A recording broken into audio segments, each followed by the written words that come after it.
Let's go stargazing. And by that, I really mean shoegazing. What is shoegazing? Shoegaze is a term that came about in the late 1980s to refer to the murky, effects-driven rock music being produced by bands such as Ride, Slowdive, and My Bloody Valentine. The vocals and melodies of this genre were often hazy and buried in walls of sound, which were created through a combination of effects such as fuzz and reverb. This required the musicians to often look down at guitar pedals, hence the name. And I can't think of a better pedal for achieving beautiful harmonic versions of these walls of sound than the Drowner by Polarbear Effects in Croatia. Ursa Major means Great Bear in Latin, and it's the name of a constellation you might recognize. It contains the Big Dipper.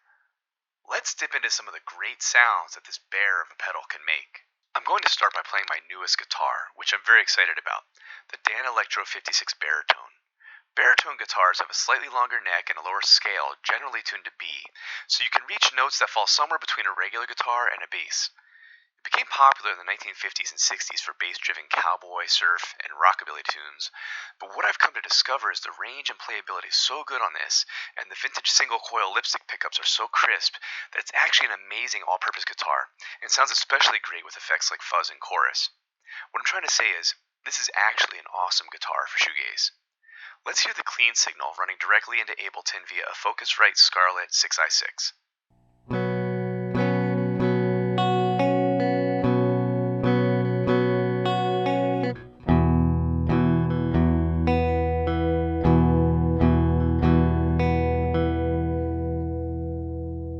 Now let's try the Drowner Silicon Fuzz.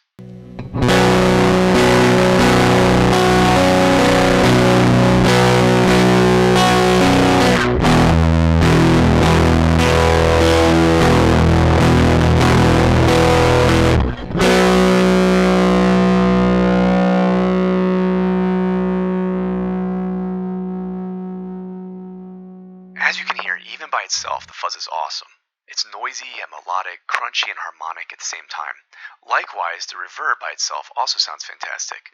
In this case, I'll be using the Wampler Ego mini compressor to give the signal a bit of a boost that's lacking when the fuzz isn't engaged.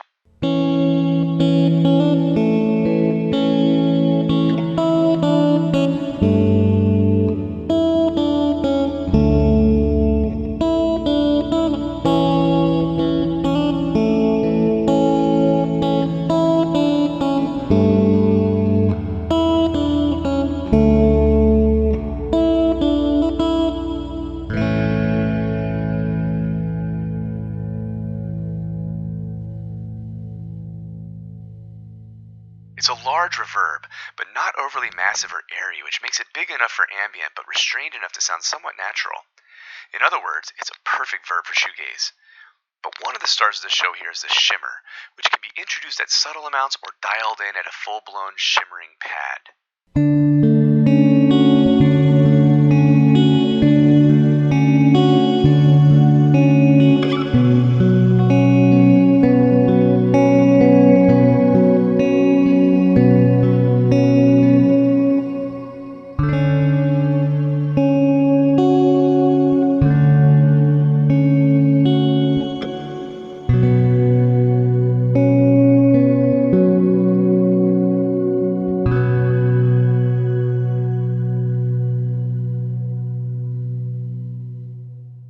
I don't always love shimmer. It can sound very artificial, grating, and distracting.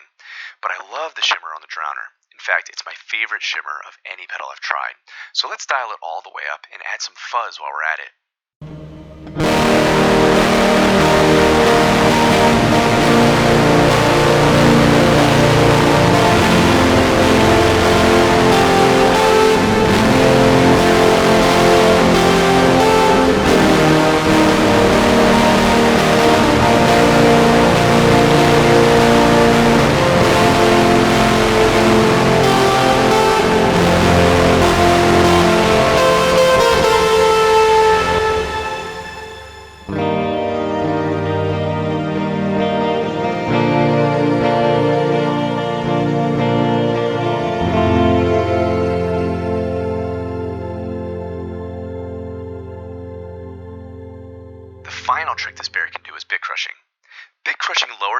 rate or bit rate of your signal, creating retro-electronic lo-fi and glitchy sounds.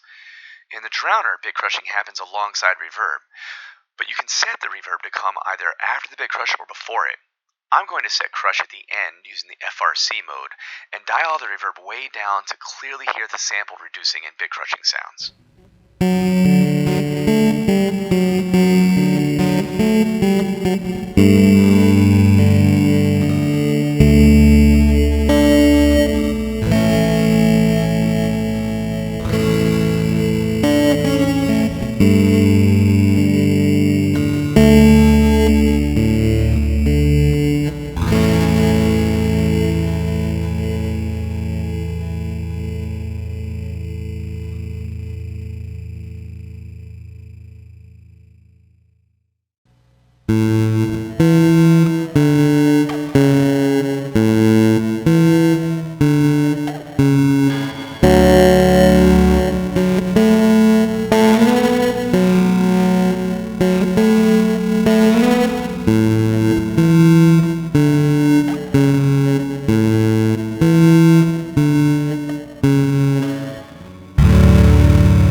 As you can see, the Drowner can do a lot, and each of the effects sounds great as a standalone or in various combinations with other effects. So let's hear some of those combinations on other instruments, like another great Danelectro guitar I have, the 59X12 12-string. Here I'll be using the P90 neck pickup.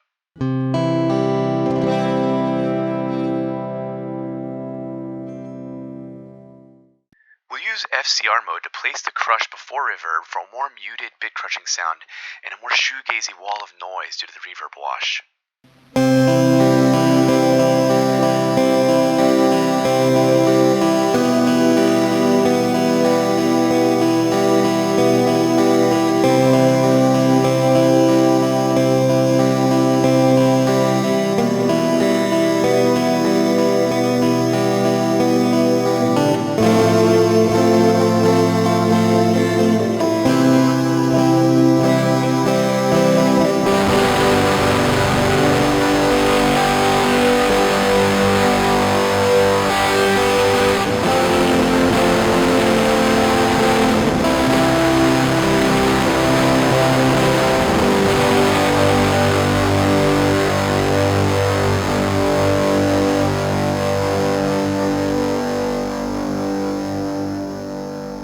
Now let's test out the sounds with some humbucker pickups. Humbuckers can interact completely differently with some pedals, especially fuzz, so I'll try that first with my hollow body Ibanez Artcore.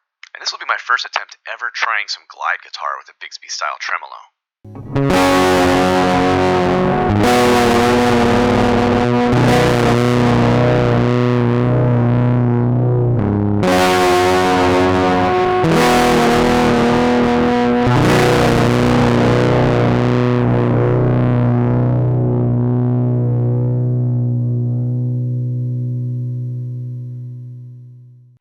At least I tried. And the fuzz still sounds good on humbuckers. But I still think this guitar shines best with soft, clean, melodic tones. So let's try it with some bit crushing.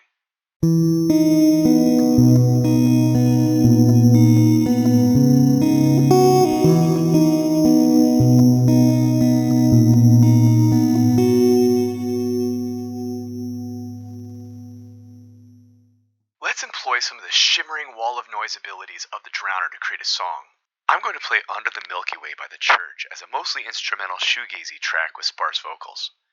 As is often the case, I like to start with the drum track to set the rhythm and tempo.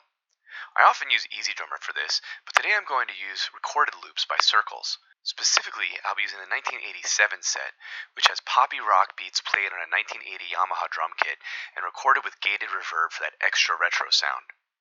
The drawback of using loops like this is that you have to stick to the beats per minute, or BPM, in which the drums were originally played, and you don't have much control in terms of dynamics or variations such as fills and such, although these Circles packs do include a bunch of individual drum samples so that you can make your own beats using MIDI or a virtual drum interface.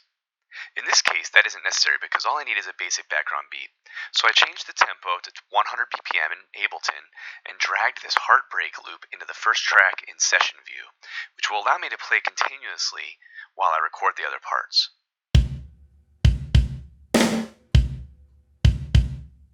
Just like the original song, I started with the strummed rhythm, but in this case I'm using the Polarbear Drowner to turn it into a shimmering reverb-drenched wash, more akin to a background pad of ambient sound that automatically changes with my chord progressions.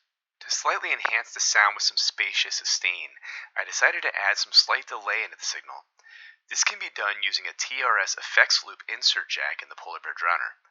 It's the perfect way to add effects between the Drowner's fuzz and reverb, and in this case I've plugged a Hot Tone Ampero multi-effects pedal into the insert to allow me to select from a wide range of modulation, delay, or other effects to use in the mix while ensuring they come after the fuzz. Here I'm using just a slight ping-pong delay, but I also love to insert modulation like phaser or vibrato when I'm playing the Drowner.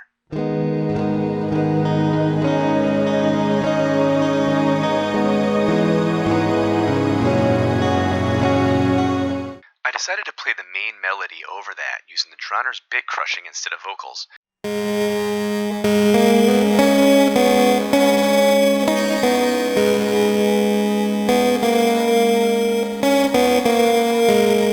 But I did want some shoegazy style singing in the mix, so I decided to sing just the chorus part and make it more ethereal by adding delay and vintage verb effects using Valhalla plugins. Wish I knew what you were looking for. Might have known what you would find. As well as the free Slate Digital Fresh Air plugin to make my voice a little less murky in the mix, separating it from the wall of fuzz I decided to dramatically introduce for the chorus section of the song, and then continuing with that as an outro instead of doing the rest of the song.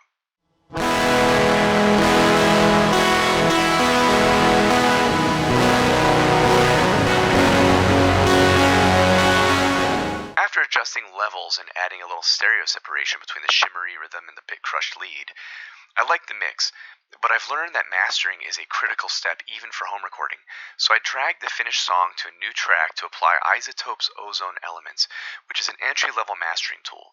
I started with electronic because it worked great for my post-rock track that I made, but I also decided to try modern pop and country pop out of curiosity.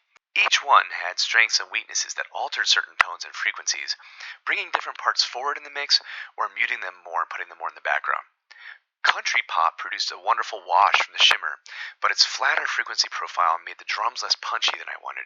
And in the end, I decided to use the electronic profile again, since the drums stood out well and the fuzz at the outro also sounded the best of the bunch.